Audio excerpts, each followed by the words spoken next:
IPL के इतिहास की सबसे सफल टीम मुंबई इंडियंस, उनकी जर्नी पे थोड़ा सा आज डालेंगे प्रकाश।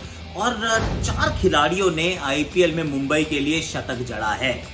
Sanat Jayasuriya, Sachin Tendulkar, Rohit Sharma, Lendl Simmons. सबसे तेज किसने बनाया और सबसे धीमा किसने बनाया, यह है आज का ट्रिविया।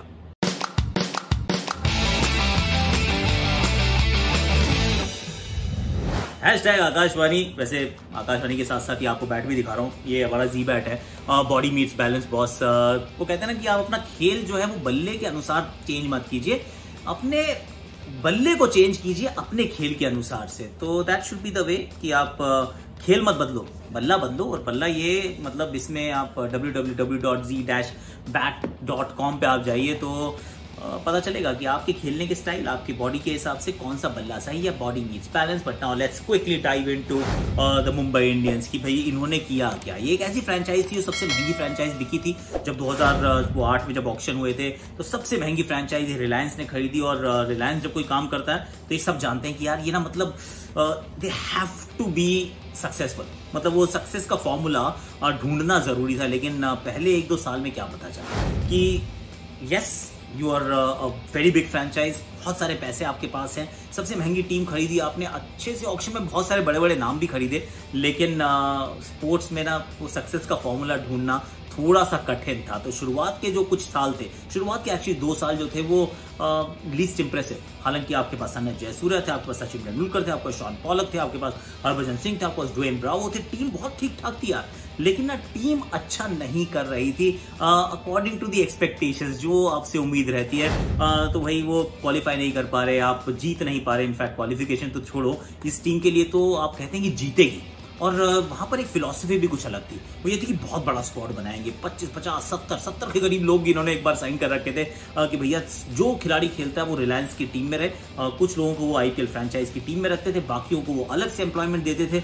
लेकिन खिलाड़ी बहुत सारे थे और एक माहौल सा बना था कि मुंबई की टीम में आप सेलेक्ट तो हो सकते हैं, लेकिन इतने बड़े नाम हैं कि आपका नाम ना, आपका कभी नंबर आता नहीं, आपको पूरे मौके मिलते नहीं। इसी वजह से अजिंक्य रहाणे जब इस टीम में थे तो वो भी बाहर गए और बड़े खुश होकर गए थे कि कहीं पे भी जाऊंगा यार मौका तो मिले कम से कम। शिखर धवन भी इवेंचुअली थोड़े समय के लिए इनके पास थे, फिर चले गए। काफी ऐसे नाम थे एक्चुअली जो मुंबई इंडियंस में आए तो जरूर, लेकिन अपनी छाप छोड़ नहीं पाए। ये तो शुरुआती कुछ साल। फिर तीसरे साल कुछ हुआ बदलाव, जहां पर ये रनर्स अप बने। फाइनल तक टीम जरूर पहुंची, लेकिन वो चेन्नई सुपर किंग्स का साल था। वो पहली बार यहां पे पहुंचने के बावजूद वो उस मुकाबले को जीत नहीं पाए।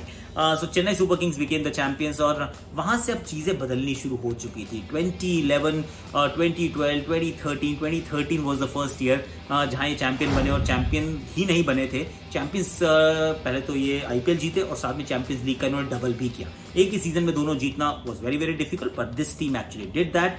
और उससे पहले भी एक बार चैंपियंस लीग जीत चुके थे। हालांकि आईपीएल जीतने का जो साल था वो था 2013 पहली बार। उसके बाद एवरी ऑल्टरनेट ईयर ये जीतते गए हैं। अब इस फ्रेंचाइज को खास बात क्या बनाती है?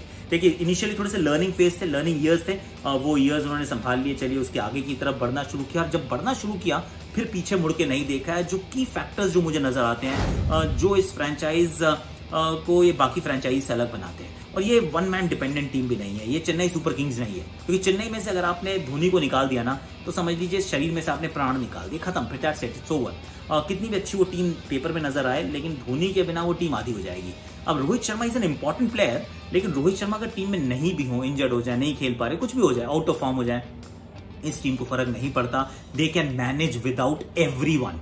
आई मीन कोई एक आधा खिलाड़ी इंजर्ड हो जाए, they are not bothered, because कि जो टीम बनाते हैं ना, इनकी जो प्लानिंग है, planning I think is absolutely top class. एकमात्र टीम ये ऐसी रहती है जो ऑक्शन टेबल पे आधा आईपीएल जीत लेती है, कि वहीं पर वो इतनी अच्छी टीम बनाते हैं, हर पोजीशन के लिए उनके पास बैकअप रहते हैं। जब इतने अच्छे अच्छे खिलाड़ी आप इकट्ठे कर लेते हैं तो फिर आने वाला जो समय होता है, फिर एक आधा कोई हो ना हो, इंजरी हो ना हो, फॉर्म हो ना हो, they are pretty much sorted and that's been the hallmark of their success. जो जर्नी की हम बात करते हैं, इसीलिए वो एमआई पल्टन के जो फैंस हैं, जब एक बार वो फैंस बन जाते हैं तो फिर जुड़े रहते हैं। क्यों?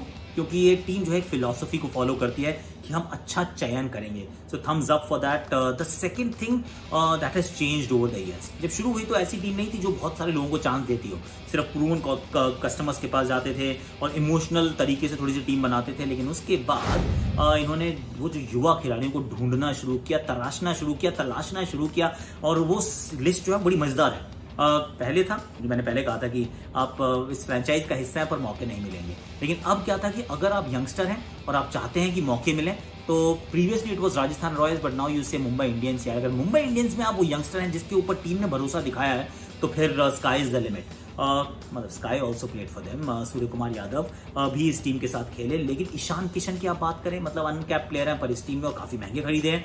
आप हार्दिक पांड्या, कृणाल पांड्या की बात करें, कृणाल को तो चलो फिर ऑक्शन में खरीदा था कि भाई बाकी टीम्स पीछे भाग रही थी। हार्दिक पांड्या को तो टोटल टैलेंट रिसर्च डेवलपमेंट का जो इनका विंग है और उसमें इन्होंने उसको पकड़ा और सस्ते में हार्दिक को लिया और एक मैच विनर के रूप में उसको तब्दील किया। और in fact not just for Mumbai Indians but for team India also. तो मुंबई इंडियंस ने ये काम किया, जसप्रीत बुमराह के साथ भी ये काम किया कि जब लिया गया वो थोड़ा सा टेढ़ा मेढ़ा सा एक्शन है, लोगों ने कहा अरे कहाँ ऐसा नहीं होता यार, पर इन्होंने देखा और उसको परखा और फिर अपनी टीम में रखा and eventually they got a match winner boss. Once again for Mumbai Indians and for team India Jasprit Bumrah is a runaway match winner. ये इनकी खासियत। मयंक मार्कंडे को इन्होंने खिलाया, इन्होंने राहुल चहर को खिलाया।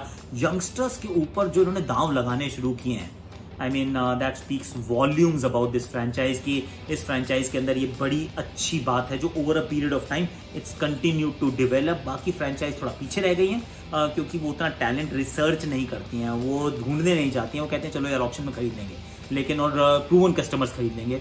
मुंबई ने कहा नहीं यार, वी फाइंड समवन जो किसी ने नहीं देखा, जैसे मयंक मार्कंडे, फिर राहुल चहर, उससे पहले बुमराह, फिर हार्दिक पांड्या, मतलब लॉट ऑफ मोर प्लेयर्स। तो that was outstanding. The other factor, team जो भी आईपीएल की अच्छी करती है ना, उनके पास एक कप्तान स्टेबल होता है। तो इस टीम ने क्या किया, जब डेक्कन चार्जर्स से रोहित शर्मा को लिया था तब ये डिसाइड किया कि इनको हम कप्तान के रूप में देख रहे हैं। इज नॉट समवन कि हम सिर्फ उनको एक सेलेक्ट कर रहे हैं और टीम में अच्छा प्लेयर है चलो रख लेते हैं, मुंबई का भी है, local connection and all of that. जी नहीं, उनको इस तरीके से लिया था कि that we are going to prepare him for captaincy. I mean that does not happen. ये मैंने किसी और फ्रेंचाइज में नहीं देखा कि आप किसी को लें, उसको उस समय कप्तान ना बनाएं और उसके इस नजरिए से लें कि इसको आगे जाके यार ये मेरी टीम का कप्तान होगा।